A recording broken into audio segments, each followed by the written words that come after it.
No, All right, We're just suddenly live. we're live. we're just suddenly live. It's not like a podcast.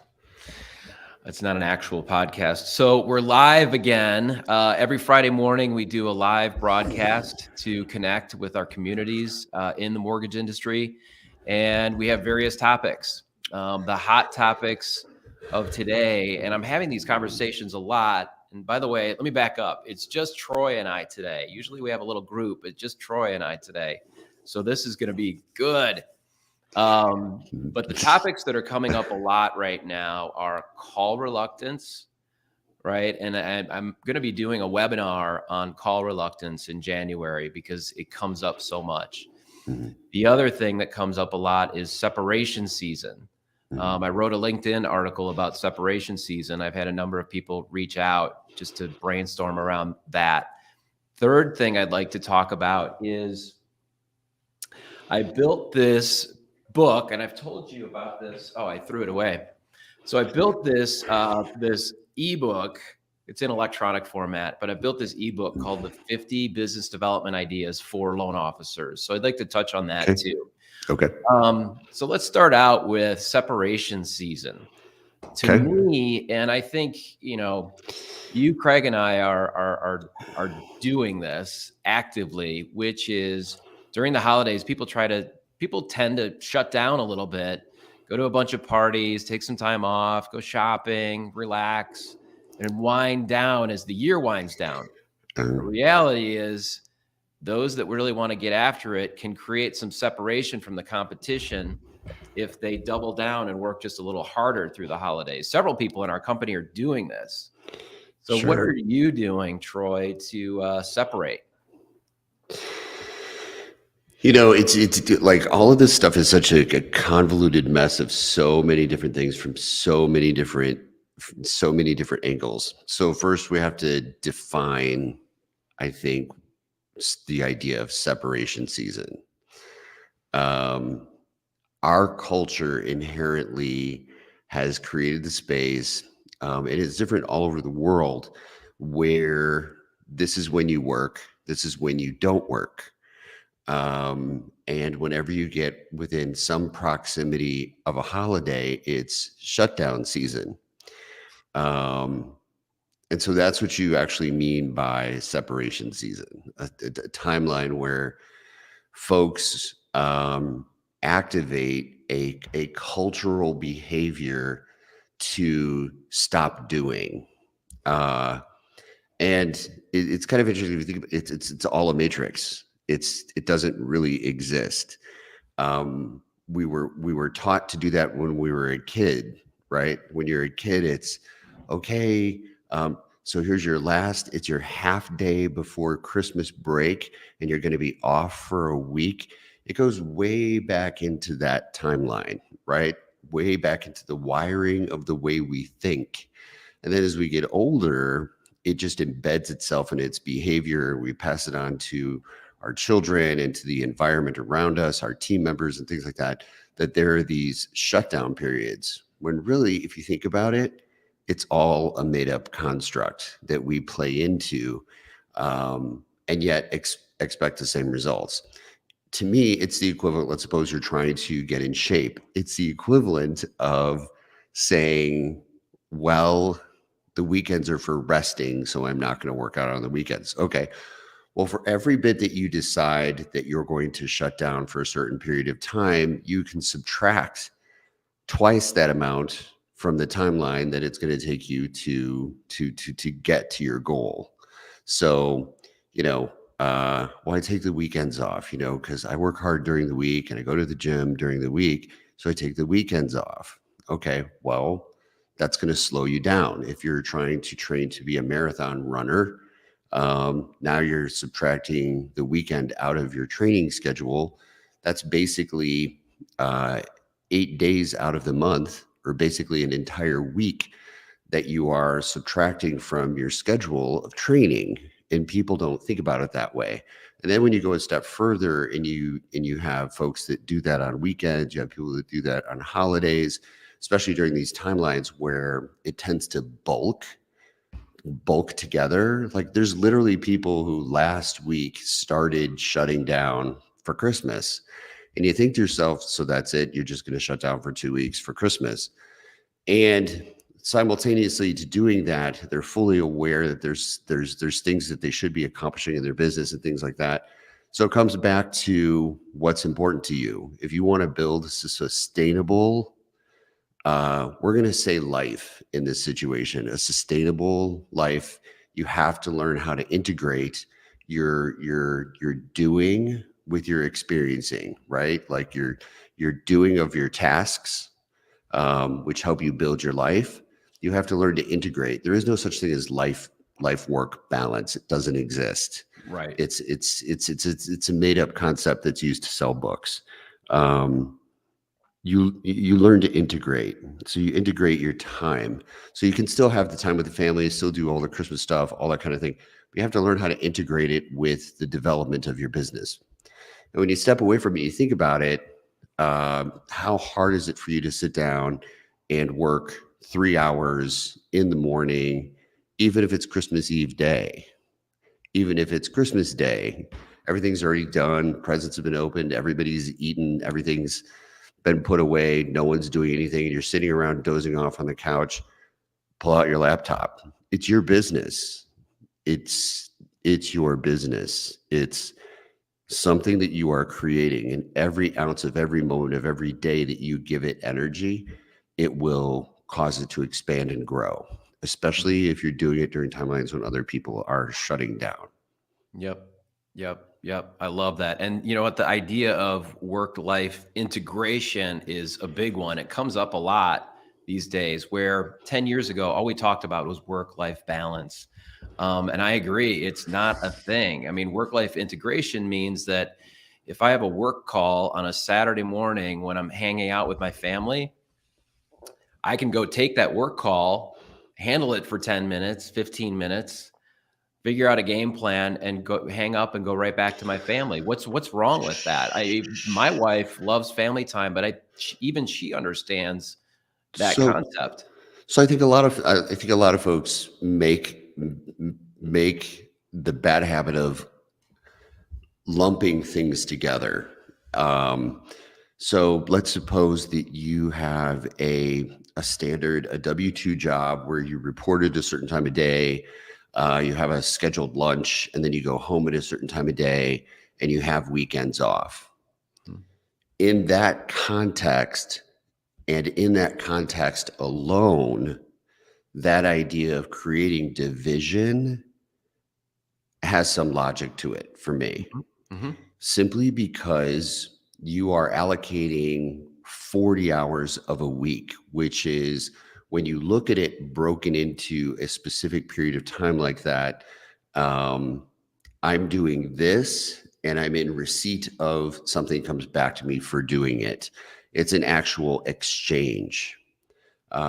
You have your team that you work with, you can call it employer, whatever you want to call it. It's an exchange. I give you 40 hours a week of my time during these hours, during these timelines, and in exchange, I receive compensation. That's the core concept of employment.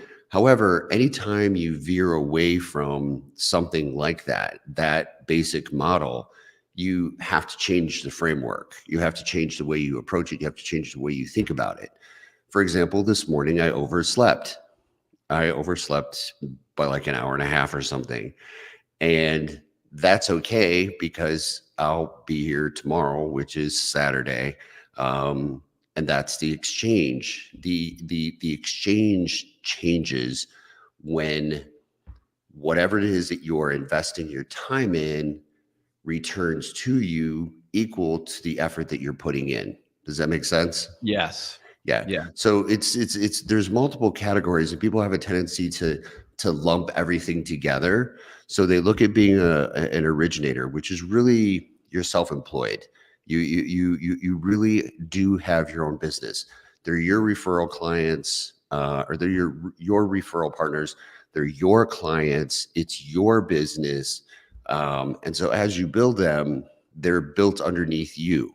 That means they're looking to you to be the source of information, the source of guidance, the source of everything they need to get through the transaction, to purchase their home.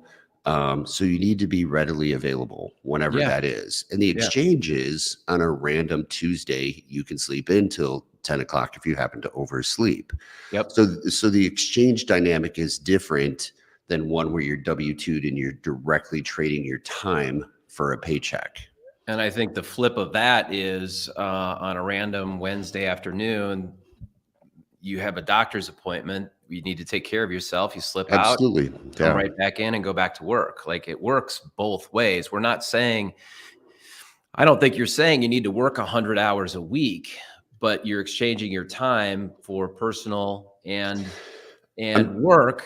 And that's the balance. That is the balance. What I'm saying is you have to change the before you can do anything, you have to move yourself out of the mindset that you've been conditioned to have, which is this idea. So for example, when you come to be a team member at MFG, we don't even refer to you as an employee. You're a team member. And you are building your business. We're a platform that you run your business through. So when you consider it that way, you start to realize that the benefit from it primarily is coming back to you as an individual.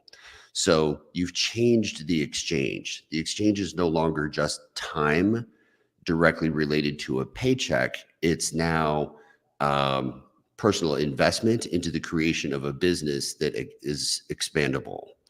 And when you do that and you change your mindset to that, you start to understand, you start to be more relaxed all of the time with the idea of, okay, well, I have to go to the doctor's, on Tuesday morning, and then on Thursday afternoon, I got to get my hair cut because I have an important meeting on Friday. You can exercise the give and take because you're always in the participation of expanding your business. But what happens during these timelines, like the holidays and things like that, people shut down. They go with the mindset of the first category that we talked about, and they tend to shut down. Well, it's Christmas time. Okay. That doesn't mean you can't reach out to people. It doesn't mean that you can't continue to build your business. It doesn't mean you can't work on your business plan. It doesn't mean that you don't show up to the office. It doesn't mean that you don't focus on your referral partners. It doesn't make sure you don't reach out and make sure your clients had a great year. It doesn't mean any of that. It simply is a period of time. It's simply a time of year, and that's it. It's not a time to separate. It's actually, if you're an originator, you're trying to build a business, it's actually a timeline to engage more, because the defenses that people normally have where they're like, I'm really busy. What do you want? Well, I just want to call and tell you about this program. Okay, well, those are always difficult conversations to have because you feel like you're intruding on the person's time. But you're reaching out to say, hey, I just wanted to tell you and your family have a great holiday. It gives you the ability to reach out to people and communicate with them without the resistance being there. So it helps to deepen the relationships and do so in a way that isn't as intrusive as it normally feels. Yes, I love it. So it's separation season, it's work-life balance, all great topics, and something I think that we wrestle with every day. So you make a lot of great points.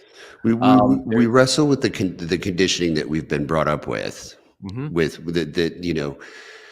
if you're an originator, you're in the mortgage business, the first thing you have to do is reach a place where you're comfortable allowing your mindset to shift, right? And that's the first. So the first thing you have to do is work to change your mindset and understand that what you're doing is running your own business.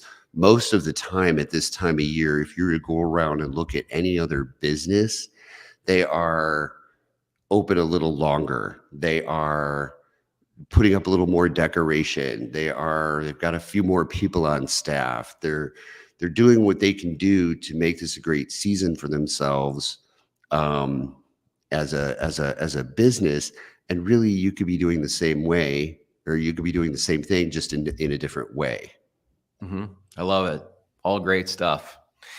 So, all right. So I'd love to talk. I want to see if I can share my screen here. I do want to show this book that we've been working so hard on, this ebook.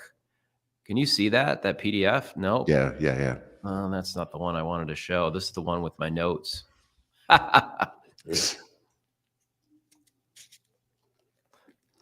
Stop screen, present, share screen.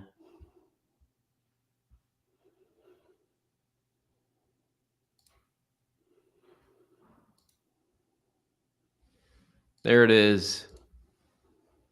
So this is I'm kind of proud of this piece because loan officers right now are excited about the future and they're rebooting, right? So Sure. what do we do when we reboot is we look for new and fresh ideas to develop our business. Mhm. The 50 ideas that we put in here, it's actually 50 plus another 7 at the end. So it's 57. But the idea is to trigger things we probably already know to do, and it's a reminder, or to give us something new and fresh to start with.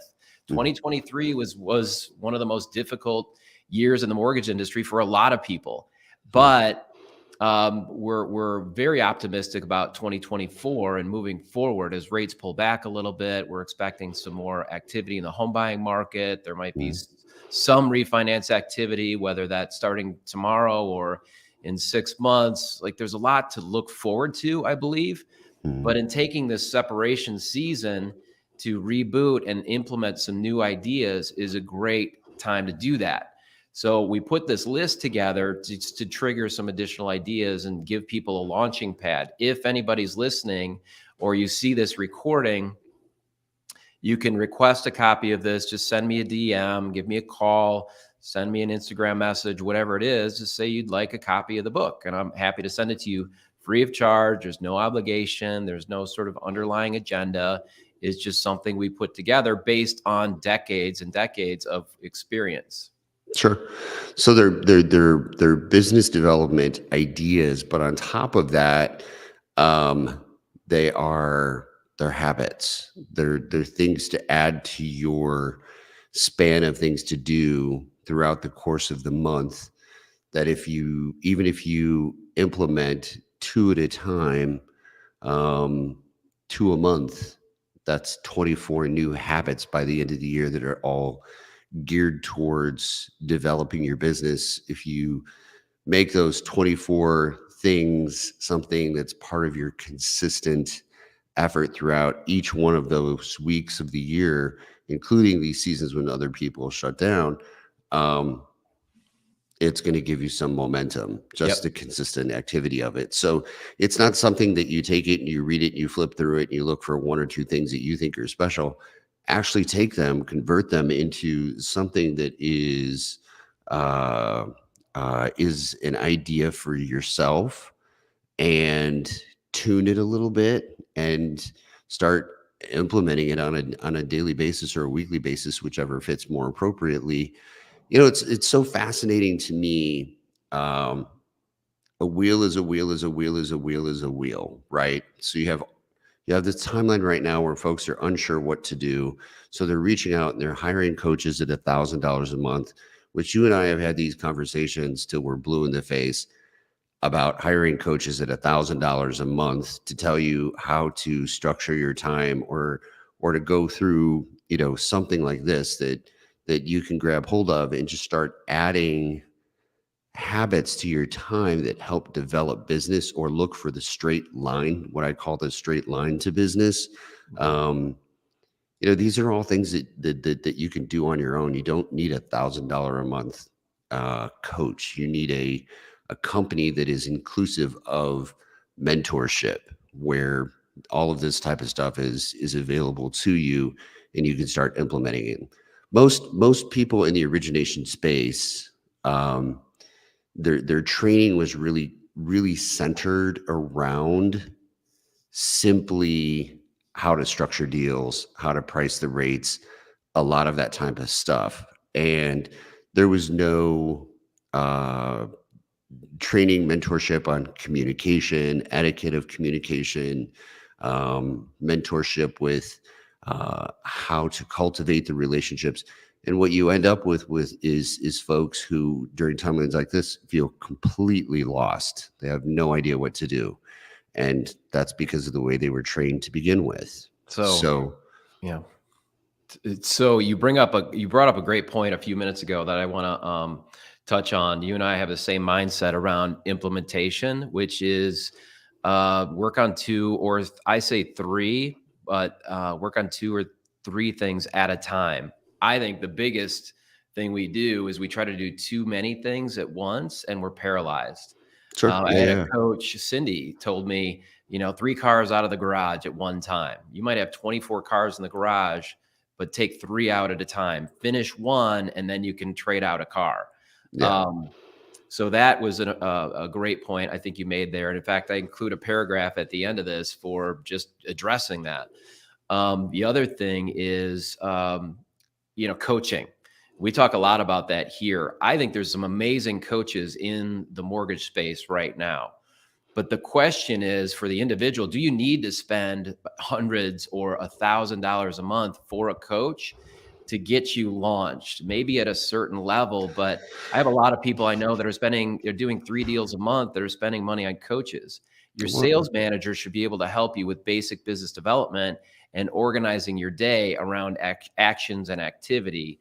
You shouldn't have to hire a coach to do that, in my opinion. Yeah, I mean that it's so that's the thing. So again, that's something that kind of separates us away, is that we as leadership here at this company anyway, we believe in mentorship. If I have to sit with you for 4 hours and explain something, I'll do that and give you ideas, and what you do with it is your own to recreate and implement.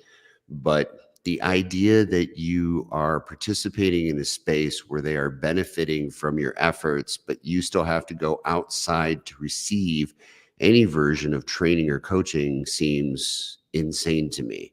Because then the question becomes, what are they doing for the portion of your effort, the financial portion of your effort that they are collecting from you? Do you know what I mean? Yeah. And so, and really, if you stop and you think about it, you don't want external coaches working with your team members, because you want to cultivate a culture of how clients are treated and how communication should be affected with referral partners and things like that. So in order to create consistency in the culture and the belief system in the direct line of or consistent line of integrity and direct line of business, you want the mentorship to be internal. Right. Yeah. Absolutely. I agree.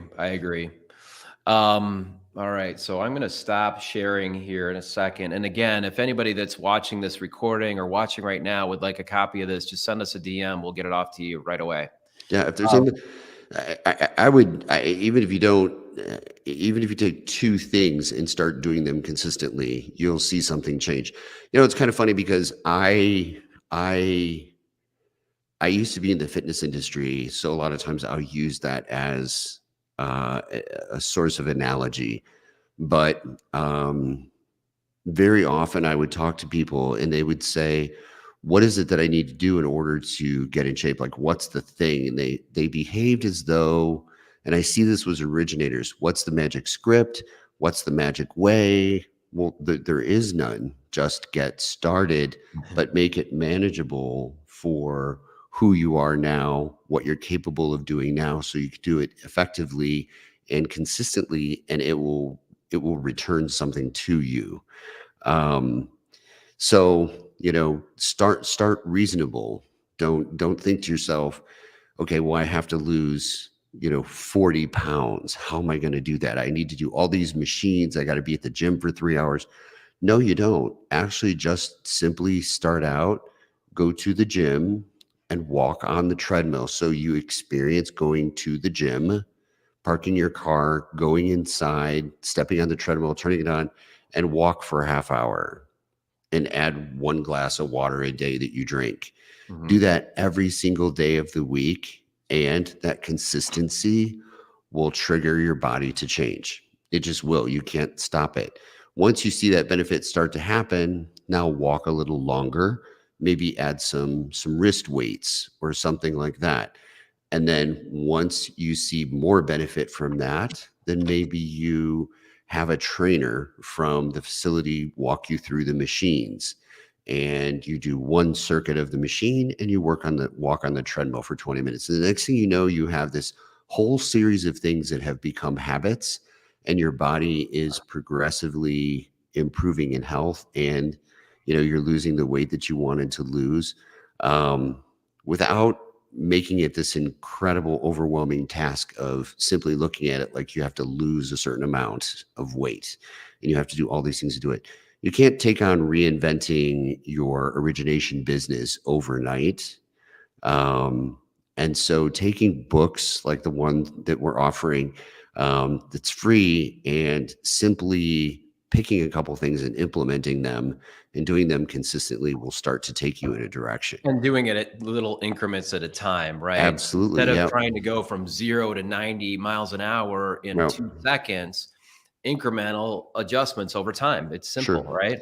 Everything that we do in this universe, the physical universe, has a buffer of time to it. It's the way it's constructed. And it's interesting to me, like every year I get the same question from people. So what are your New Year's resolutions, or what are your goals for this year? And I say, I don't set goals. I have experiences I would like to have. And the reason why I delineate the difference between them is when you set a goal, like let's suppose the finish line is a goal. So you've got this huge track that you have to run around, 15 times in the race before you can cross the finish line. All you're going to pay attention to is the fact that you've got 15 laps to do. Your mind will automatically go to the gap between where you're at now and where you need to be in order to get to what it is you're trying to get to. And it makes it such a sizable task that it makes it overwhelming. And that's what paralyzes people so frequently, is paying attention to the distance between now and wherever the accomplishment of that resolution or the attainment of that goal actually is. They pay attention to the distance, and that slows them down. Yep. So it's the gap in the gain concept, right? So we tend to focus on the gap between where we are today and where we want to be versus focusing on what we've already accomplished and what we need to do today. Right.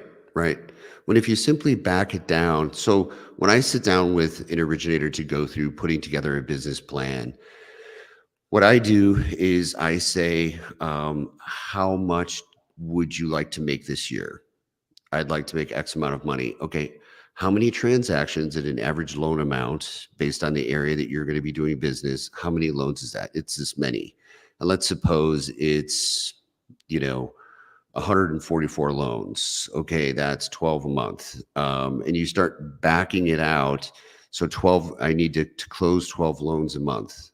Where are those 12 loans going to come from? And I back it down to the number of different categories that I can pull those loans from: CPA, past clients, real estate agents. I split it up into groupings. So I'm not looking for it to all come from one source.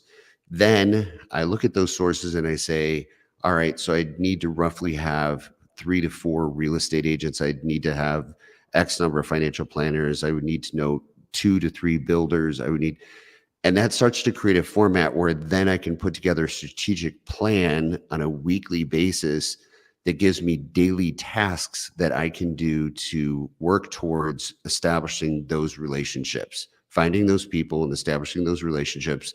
And as I add them, I stay in communication with them and I accumulate a task. So what I've done is I've asked myself, where do I want to be? Instead of setting a goal, where do I want to be? What do I want to experience? And I'll start experiencing what it would take to have that now by breaking it down into the tasks and doing the tasks starting right away. And that way I'm experiencing the tasks that create that type of business. And then that business has to follow. Does that make sense? Yep. It absolutely does. I love it. This is all great nuggets. I hope not a lot of people on live today. I think there are people doing their Christmas shopping today, but these are recorded. It'll get posted to LinkedIn and people will watch the recording. So I've had other people tell me they watched the recording and have gotten great feedback on these. So my point is, I hope other people jump into the recording here and take this in, because it's big. This is big stuff. And people pay $1,000 a month, by the way, or at least several $100s a month for this type of advice. So, Troy, thanks for doing this, my man. Sure. Anything else you want to share? Nope. Anything else you want to share at this point? Are we rocking Nope. and rolling? Be consistent. Anything in the universe that comes of creation requires consistency. No matter how small, no matter how simple, Mhm. consistency. Mhm. Usually by the time you feel the panic of something not being there and you're scrambling to try to figure out what to do, you realize that there's a series of tasks. You know how they say hindsight's 20/20? That means you're looking back now and realizing the small tasks that you could have done along the way to position yourself differently with where you're at in the present.